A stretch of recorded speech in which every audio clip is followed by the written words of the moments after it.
I still remember the exact temperature of the coffee mug in my hand when I first understood that my wife was lying to me. Not suspected, not feared, understood.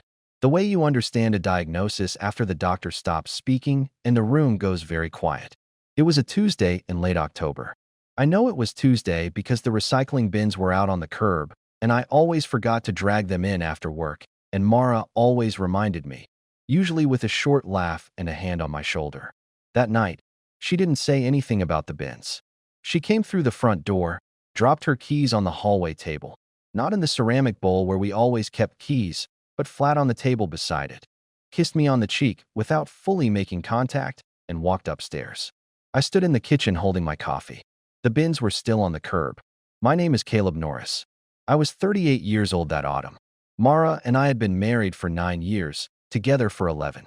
We had a daughter named Lily who was 7, and a son named Owen who had just turned 5. We lived in a house we'd spent 4 years renovating, in a neighborhood with wide streets and old oak trees that dropped leaves like it was their one remaining job in the world. From the outside, we were a particular kind of ordinary, the good kind, the kind people mean when they say they want a life like yours. I was a structural engineer. I spent my days thinking about load-bearing walls, stress tolerances, the invisible architecture of things that hold. Mara was a financial advisor at a mid-sized firm downtown. She was sharp, organized, fluent in the language of risk. She had a laugh that started low in her chest before it reached her face, and when she argued about anything, politics, a film, the correct way to stack a dishwasher, she argued with a precise, patient kind of fury that I had always found more attractive than I ever told her. We were not a perfect couple. No honest couple is. We'd had our winters, stretches of silence, arguments that dragged across multiple days, a period 2 years earlier when we saw a counselor for 6 sessions before deciding we were essentially fine. But we were solid. That was the word I would have used if someone had asked. We were solid. I should have remembered that I build things for a living. I know better than anyone how solid things fail. Not with a crack or a crash. With a slow, invisible redistribution of weight, until one morning you press your hand to a wall and feel it give. The Tuesday with the coffee mug was not the beginning. I understand that now. It was the moment the wall finally moved under my hand. But let me start 3 months earlier, in August, which is when I believe it truly began, or when I first began to see it, which may not be the same thing at all. That summer, Mara had been promoted. A senior advisory role, more client-facing, more travel, more late evenings. I had been genuinely proud of her. I'd taken her out to dinner to celebrate. We'd opened a bottle of Merlot we'd been saving for something, and Lily had made a card with a crayon drawing of her mother in what appeared to be a cape. We'd laughed at that card for days. The promotion brought changes. More phone calls after dinner. A new habit of stepping outside to take them, which she explained as needing to think without the noise of kids in the background. A new name that started appearing in her conversations, Marcus. Marcus this, Marcus thinks, Marcus wants to restructure the client portfolio model. Her new colleague, her new project partner. I pictured someone older, distracted, carrying a leather portfolio. I never asked to see a photo. I never thought to. Looking back, I want to be fair to myself. I want to resist the temptation to rewrite my own blindness as stupidity. The changes in Mara that August were real, but they were subtle, and every single one of them had a perfectly adequate explanation. She was busier. She was energized. She was moving through our house with a kind of low-voltage hum I hadn't noticed in a while, and I told myself that was what success looked like on a person. I told myself I was glad for her. I was glad for her. I just didn't know what, exactly, she was glad about. On the last Friday of August, Mara told me she had a client dinner. She asked if I could handle the kids' bedtime. I said of course. She got dressed in the bathroom with the door mostly closed, which was not entirely unusual, but not entirely usual either, and came downstairs in a dark green dress I hadn't seen before. Not revealing. Not dramatic. Just new. Is that new? I asked. She glanced down at herself. I've had it for ages, she said. I didn't argue. I didn't know her entire wardrobe. But something about the way she said it, not defensive, just slightly too smooth, slightly too ready, settled in my chest like a pebble dropped in still water. She kissed the kids goodnight. She kissed me. She left. I put the kids to bed. I washed the dishes. I sat down with a book I didn't read. At 11:15, I heard her key in the lock. She came in quietly, checked on the kids, came to bed. She smelled faintly of a restaurant, of wine, of cold air. Everything was exactly as it should have been. I lay in the dark and told myself I was being irrational.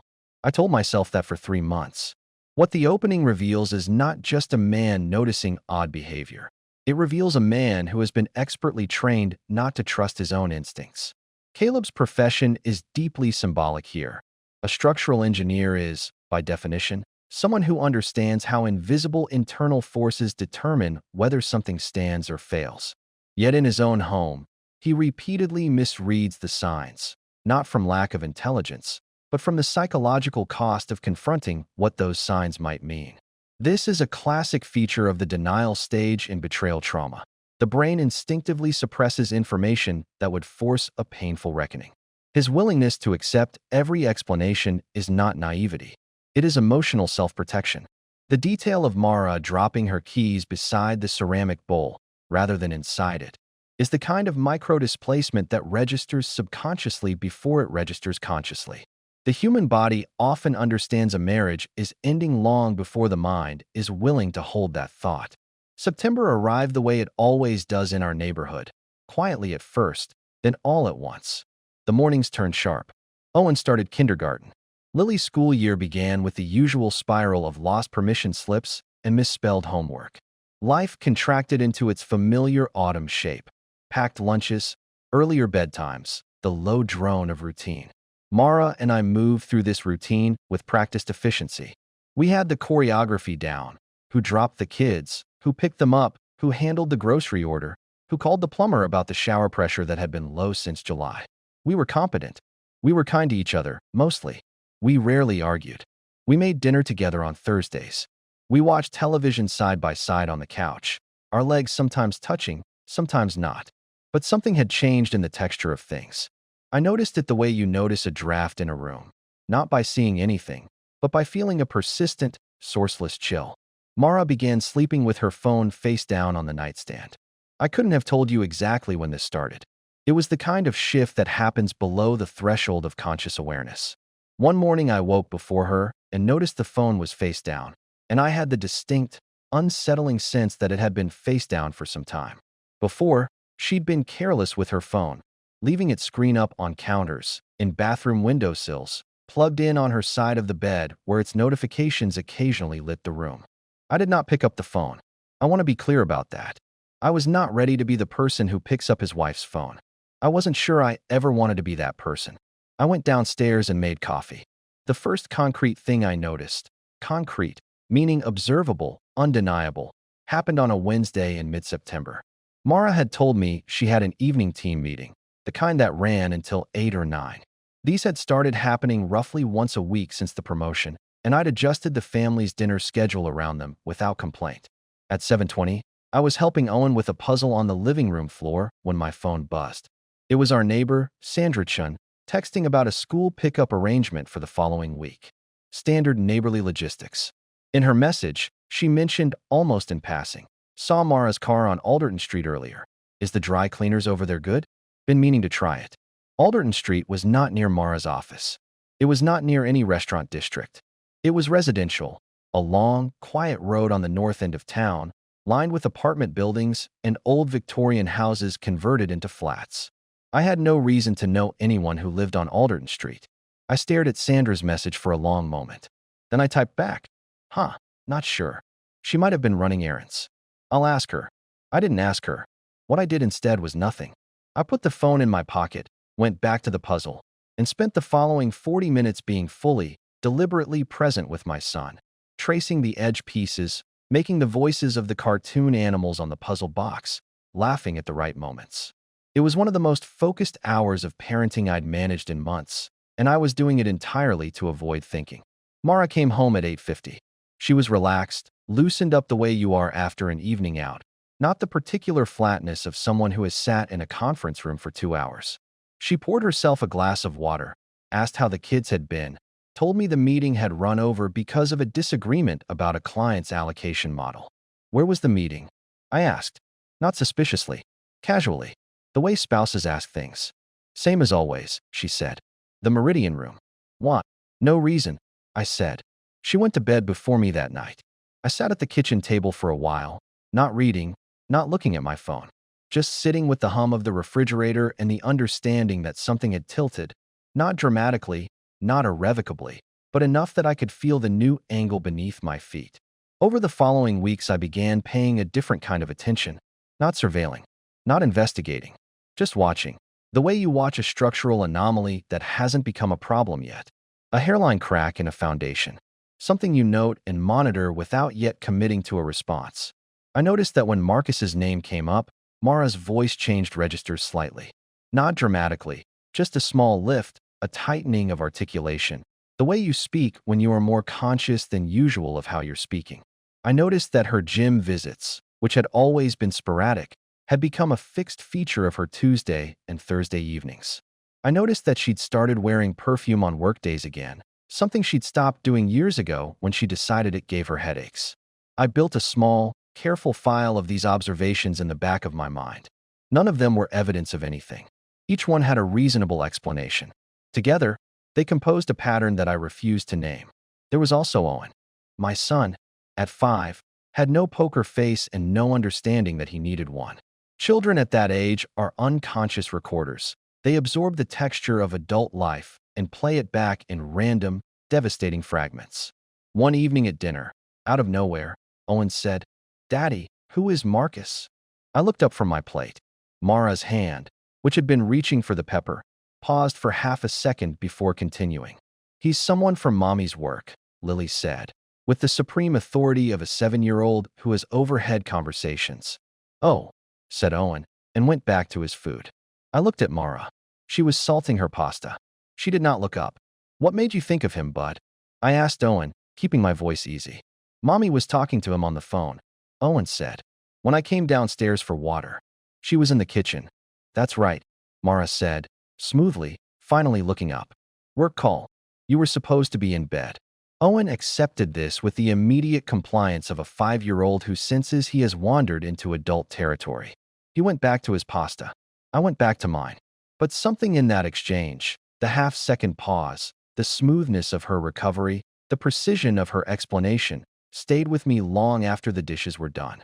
That night, lying beside her in the dark, I listened to her breathe and asked myself, very quietly, the question I had been refusing to ask. What if I already know? The contrast between who Caleb believed his marriage to be and who it is becoming grows sharper in this section. He frames his attention as engineering, monitoring a hairline crack, because technical language creates emotional distance, and emotional distance is the only way he can continue to function. Yet even this framing reveals the depth of his intelligence. He knows what hairline cracks become. His refusal to ask Mara directly about Alderton Street is not passivity. It is a man buying himself time before a certainty he is not yet equipped to hold. Owen's dinner table question is the cruelest kind of dramatic irony. A child innocently delivering what an adult has been working hard not to know. Mara's half-second-hand pause is a masterpiece of involuntary disclosure, the body betraying what the mind has rehearsed. The gap between the marriage Caleb remembers from 12 months ago and the marriage he is living now is not merely emotional.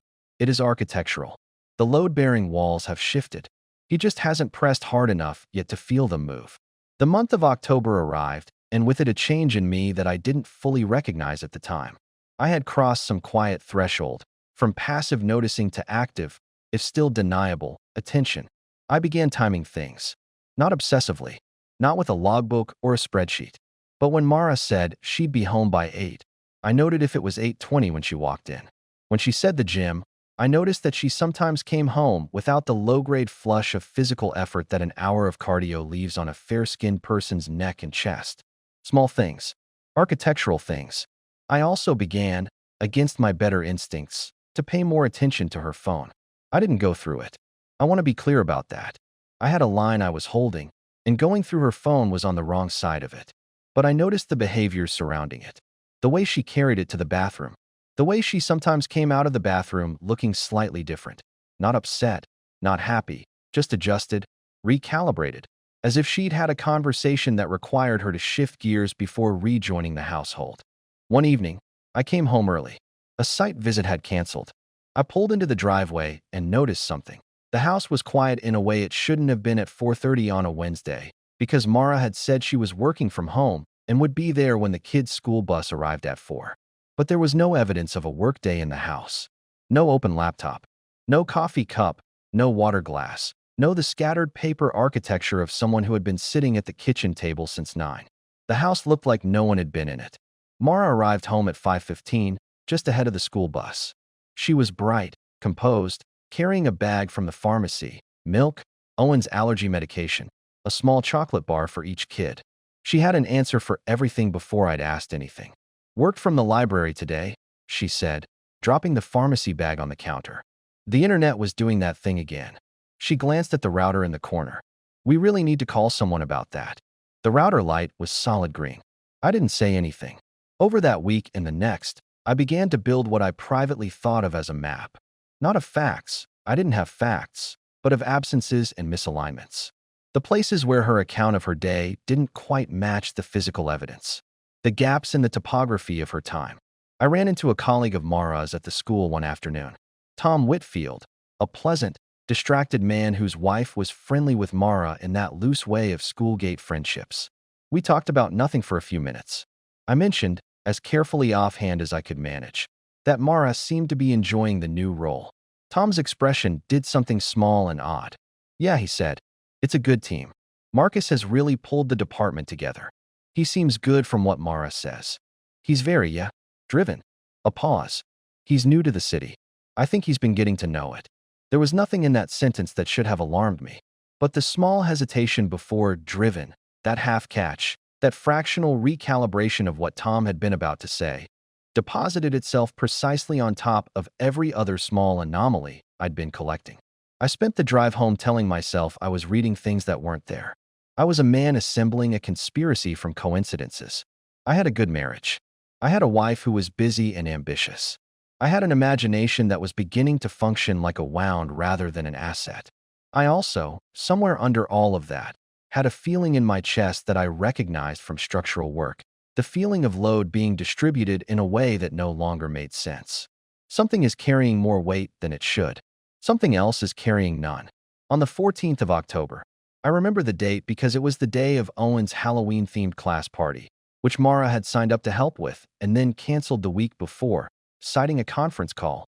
I did something I am not entirely proud of. I drove past Alderton Street. Not slowly, not surveillantly. I just took that route home from the office rather than my usual one, which added perhaps 7 minutes. I told myself it was nothing. A different way home. People take different routes. Alderton Street was quiet in the early October dusk.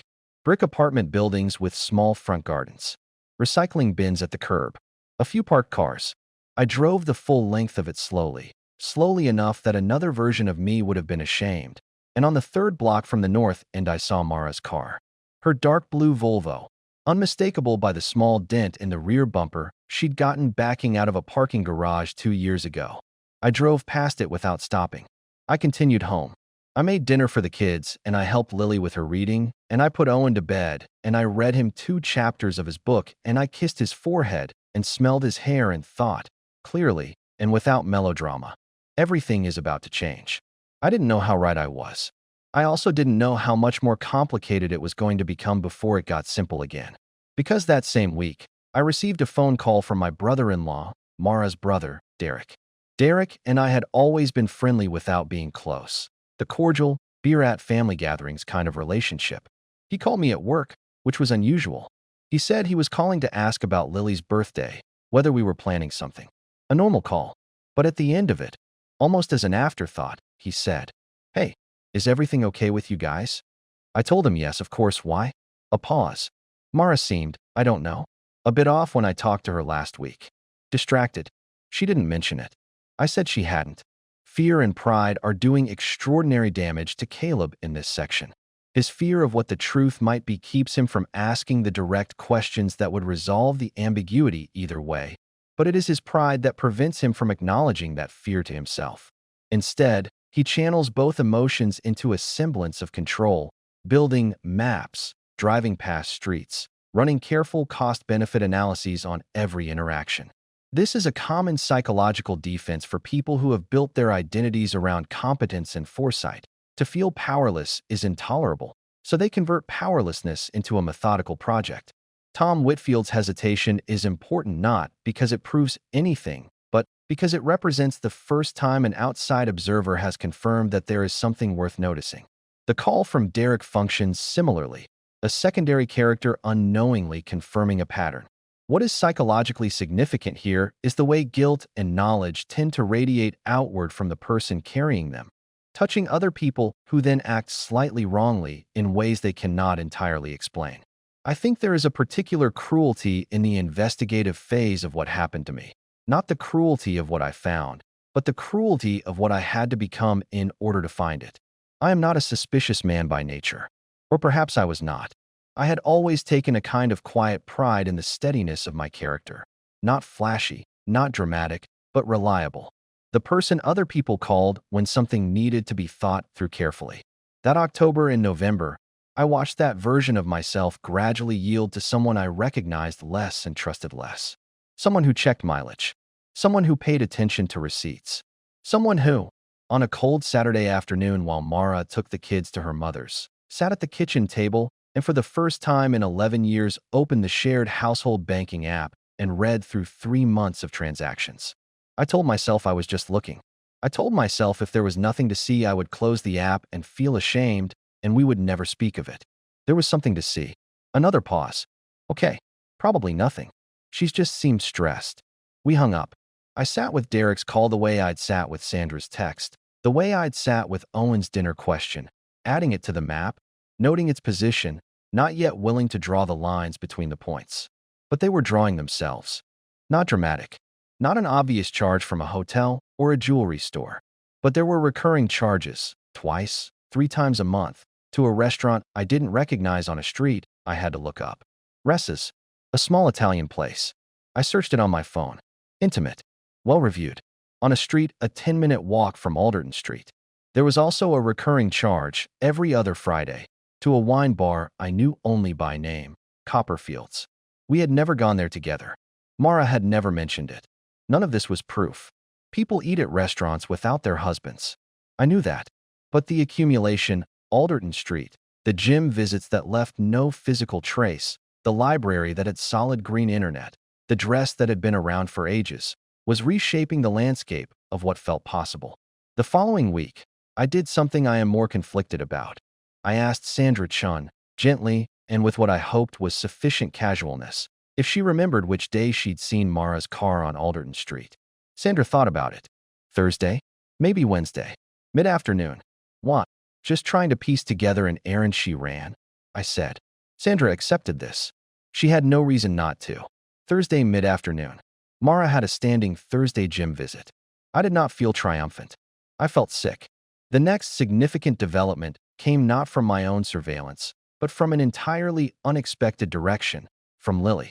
My daughter is 7, and like all 7-year-olds, she operates in a moral universe that is passionately concerned with fairness and deeply uninterested in tact. One evening, while I was braiding her hair before bed, Mara was out, another team dinner. Lily said, quite matter-of-factly, "Daddy, is Marcus going to come to our house?" I kept braiding. My hands continued their work by some separate autopilot. Why would Marcus come to our house, sweetheart? Because Mommy talks to him all the time, she said. And she sounded happy. I tied off the braid, turned her around by the shoulders, kept my face exactly as it needed to be kept. When did you hear Mommy talking to him? Lily considered. Lots of times.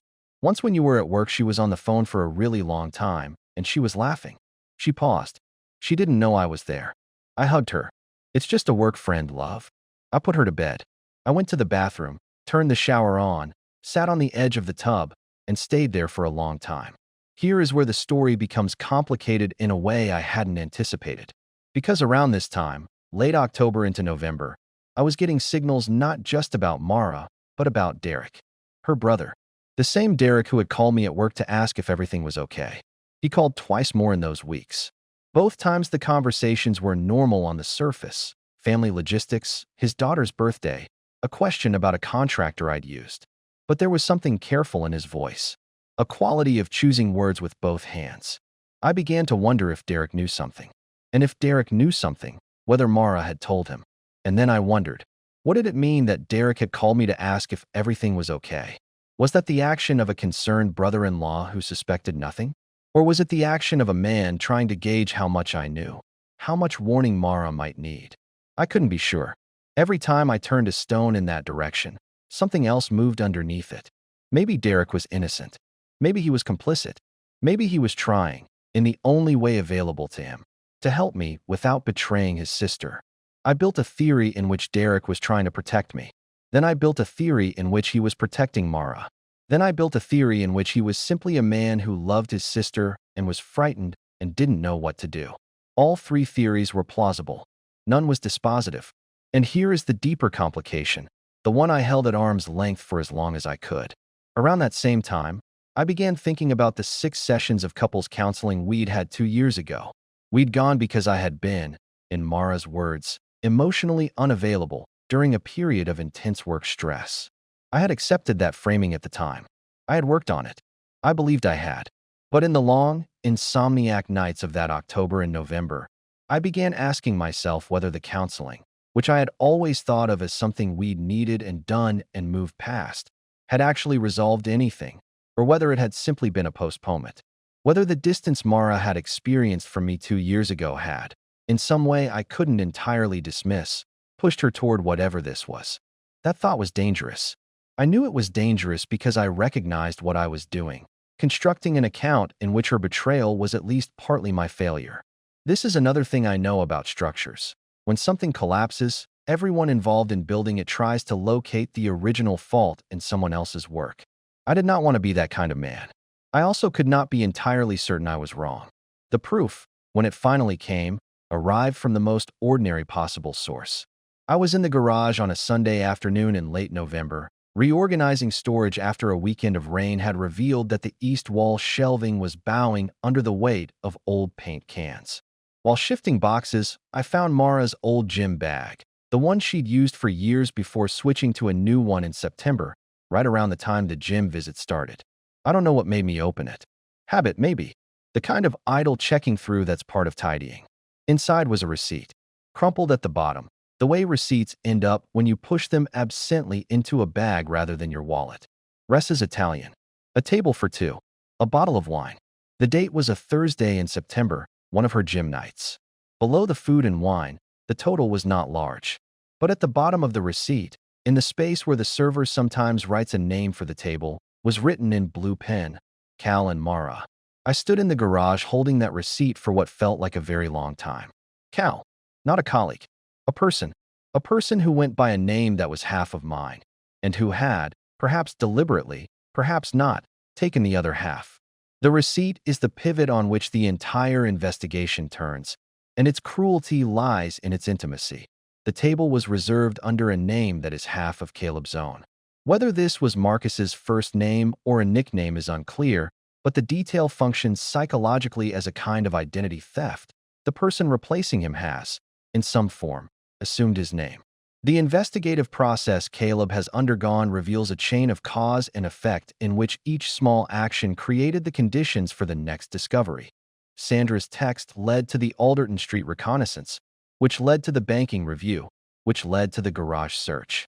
Crucially, none of these were acts of dramatic betrayal on Caleb's part.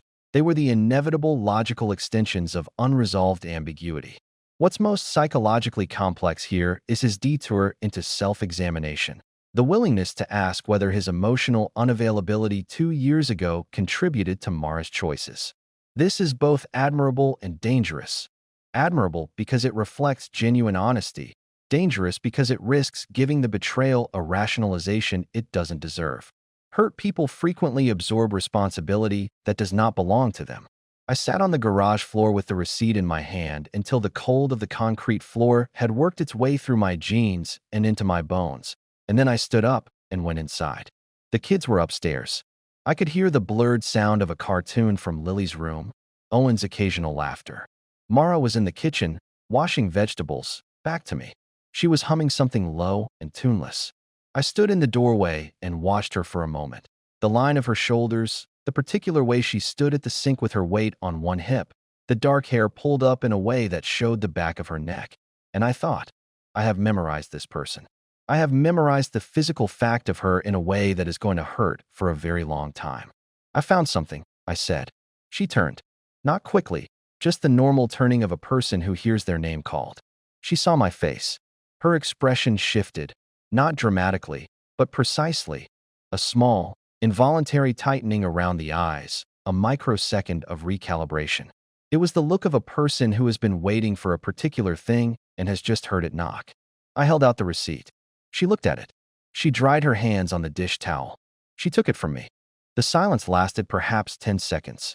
In the psychology of confrontation, 10 seconds is an enormous amount of time. Where did you find this? She asked. Her voice was level, controlled. This was the financial advisor in her, the woman who could sit across from a client delivering catastrophic news and maintain a professional equilibrium. The old gym bag, I said, in the garage. She set the receipt on the counter. She looked at it, not at me. Caleb, I want you to tell me the truth, I said. Just the truth. Whatever it is. Another silence. I watched something move through her. Not guilt, exactly, or not only guilt. Something more complicated. A resignation, perhaps. The collapse of an exhausting structure. His name is Marcus Calloway, she said. We've been working together since August. I know when it started, I said. She looked up. Alderton Street, I said. The gym visits. The library with the green internet. I know all of it. I've known something was wrong for 3 months. I just needed you to tell me. She pressed both hands flat on the counter. She was looking at me now. Her eyes were dry, and that frightened me more than tears would have. It meant this was not a surprise to her. It meant she had, on some level, been expecting this conversation and had made a kind of peace with it already. Are you in love with him? I asked. The pause before she answered was its own answer. I don't know, she said. That means yes, I said. It means I don't know, she said, with a quiet insistence. I know that isn't what you want to hear. I know it doesn't make it better, but it's honest. We stood in the kitchen while the cartoon sounds filtered down from upstairs, and the tap dripped, and the refrigerator hummed, and the entire material world continued entirely indifferent to the fact that we were dismantling something. How long? I asked. Since September. Physical. Another pause. Yes. I turned and put both hands on the kitchen table and stood there looking at the wood grain. I didn't cry. I had expected to cry. But what came instead was a kind of cold clarity, the feeling of a fog lifting to reveal a landscape that was exactly as you'd feared, down to the last detail. Does Derek know? I asked. The pause that followed was different from the others, shorter, but heavier. He guessed, she said. About a month ago. He didn't ask me directly, but I think he knew. I told him not to say anything. So Derek had known. Derek had called me to check on things, and then called again, and been carefully, helplessly kind to me without being able to be honest. I filed this away without response. It wasn't his fault, or it wasn't only his fault, and I didn't have the emotional bandwidth for it in that moment. What do you want? I asked her. She took a long breath. I don't know that either, she said. Are you still seeing him? A pause. We haven't talked since last week. That isn't the question I asked. I know. She closed her eyes. I haven't ended it. I stood up straight. I looked at my wife, at the woman I had built a life with, the mother of my children, the person whose breathing I knew from years of sharing darkness with her, and I felt a vast, exhausted sorrow that had nothing theatrical in it. No rage, no dramatic declaration, just the deep, specific grief of a man watching something he loved become something it could not be anymore. I'm going to go sit somewhere quiet, I said. I need you to be here with the kids. She nodded. I took my jacket and my keys and I drove to a park I used to run in before the children were born, before everything that had subsequently become my life. I sat in the car in the empty lot with the engine off and the windows fogging slowly and the last of the November light failing in the trees, and I stayed there for a very long time. What I thought about, and this surprised me, was not Marcus. Not the meals at Ressa's or the Thursday afternoons on Alderton Street or the green dress that had been around for ages. What I thought about was the ceramic bowl by the door, the one where we always kept our keys. The Tuesday in October when she'd dropped hers beside it. That was when she'd started leaving. I was sure of it. Not emotionally. She had likely started leaving emotionally before that, in ways I hadn't tracked. But something in that small displaced gesture, beside the bowl, not inside it, was the moment she had shifted her weight. And I had noticed. And I had brought her coffee. And I had told myself I was being irrational. I sat in the cold car, and I let myself grieve that quietly for a while. The confrontation scene is a study in controlled emotional devastation. What makes it psychologically authentic is the absence of melodrama on both sides. Neither Caleb nor Mara collapses into theatrical extremes. Instead, both people speak with the careful precision of individuals who understand that what is being said cannot be unsaid, and who are managing, under conditions of enormous stress, to remain in contact with each other's humanity. The disclosure that Derek knew and chose silence introduces a secondary betrayal that Caleb absorbs without explosion, because he is already at his threshold and because he instinctively understands Derek's impossible position. The real point of no return in this scene is not the receipt or even the confession. It is Mara's answer to, "Are you still seeing him?" She says she hasn't ended it. That is the wall giving way. Before that moment, there was at least a theoretical framework in which this was an aberration that could be examined and resolved. After it, there is not. The image of Caleb returning to the ceramic bowl, a detail from the very beginning, completes the story's structural loop. The crack was there from the first night. He saw it. He chose not to name it. Some fractures are inevitable. What we can control is only how long we stand beside them pretending they aren't there. We told the children in January. Not everything. Not the details. They were 5 and 7. And there are things that belong to adults and things that belong to children. And the geography of that boundary is one of the few things Mara and I agreed on completely through all of it. We told them that Mommy and Daddy were going to live in different houses for a while, that they would see both of us every day or nearly every day, that none of it was anything they had done, that we both loved them in a way that did not change and was not subject to revision. Lily asked if we would still have dinners together sometimes. I said yes, on special occasions. Owen asked if he could bring his dinosaur book to Daddy's new place. I said he could bring whatever he wanted. The months between November and January were the hardest I have ever lived through. Not because they were loud, they were mostly quiet. Mara and I moved through the house with a careful, wounded courtesy, two people who had each made their decision and were waiting for the practical machinery of consequence to begin. She had ended things with Marcus in early December. She told me this matter-of-factly, not as a bargaining chip, not as a plea, just as information I might want to have. I thanked her for telling me. We both understood it didn't change anything. We saw a mediator, not a lawyer, initially. We were both, in our different ways, committed to doing this without cruelty. It wasn't always possible. There were evenings when the courtesy broke and we said things that came from the raw, unmoderated parts of us, things that we both regretted by morning. But we came back to the table. We kept the children at the center of every decision. We divided our things with a fairness that sometimes felt like the best version of our marriage, attentive, honest, equitable. Marcus, I eventually learned, had left the firm at the end of November. Whether this was related or coincidental, I never fully determined. Mara didn't volunteer the information, and I decided not to ask. There were pieces of the story I chose not to collect. Knowing every detail would not have made me more healed. It would have made me more preoccupied. Derek called me one evening in December. He'd clearly been steeling himself for the call. He said he was sorry. He said he hadn't known what to do. He said he should have said something. I told him I didn't blame him, and I mostly meant it. He had been caught between loyalty to his sister and loyalty to the truth. And the truth is that most people, in his position, would have done exactly what he did. The choice between honesty and protection is never as clean as we pretend from a distance. We still have dinner occasionally, Derek and I. This surprises people when I tell them. It surprises me a little, too. But he is the uncle of my children, and he is, underneath it all, a decent man who made a frightened choice. I've made a few of those myself. The apartment I found in March was on the west side of the city, 2 bedrooms, with a kitchen window that looked out over a small courtyard and a single magnolia tree that was still bare when I moved in but bloomed in April in a way I wasn't prepared for. I stood at that window the morning it opened and felt something I hadn't expected to feel for a long time. A faint, tentative version of okay. Not happiness. Not peace exactly. Okay. A sense of ground beneath the feet. I have thought a lot, in the months since, about what I know and what I don't know.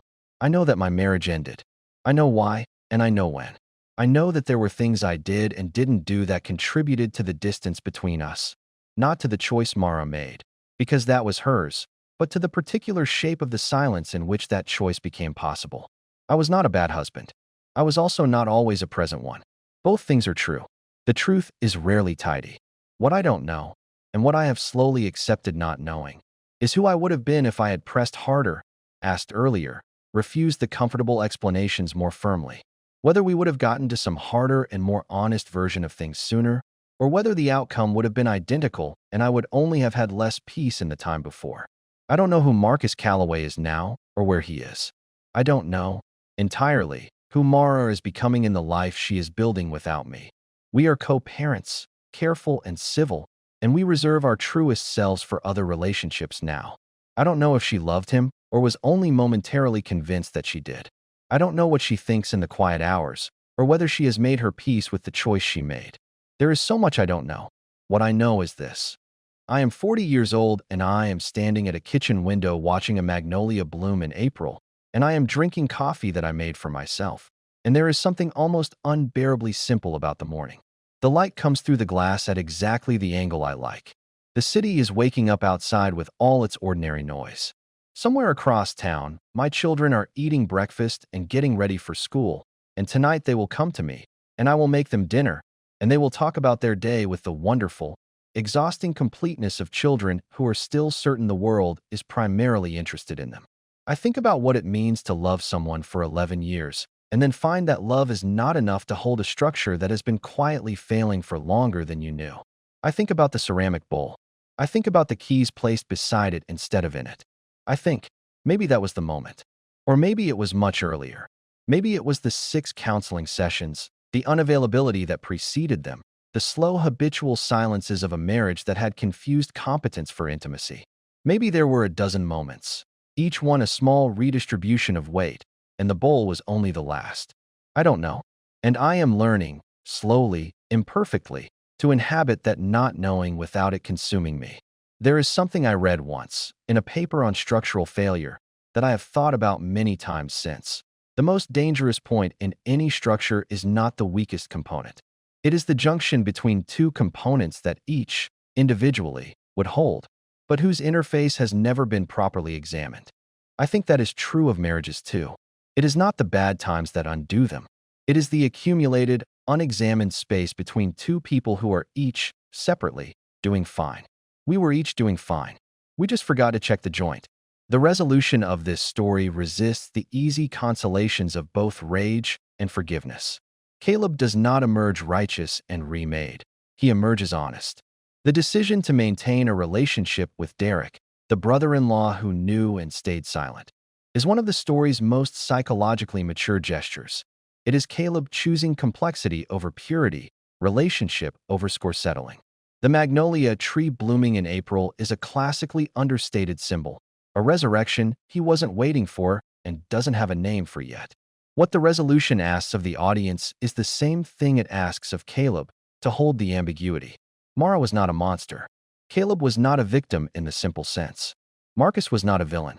Everyone, including Derek, was a person trying to manage competing loyalties with imperfect tools.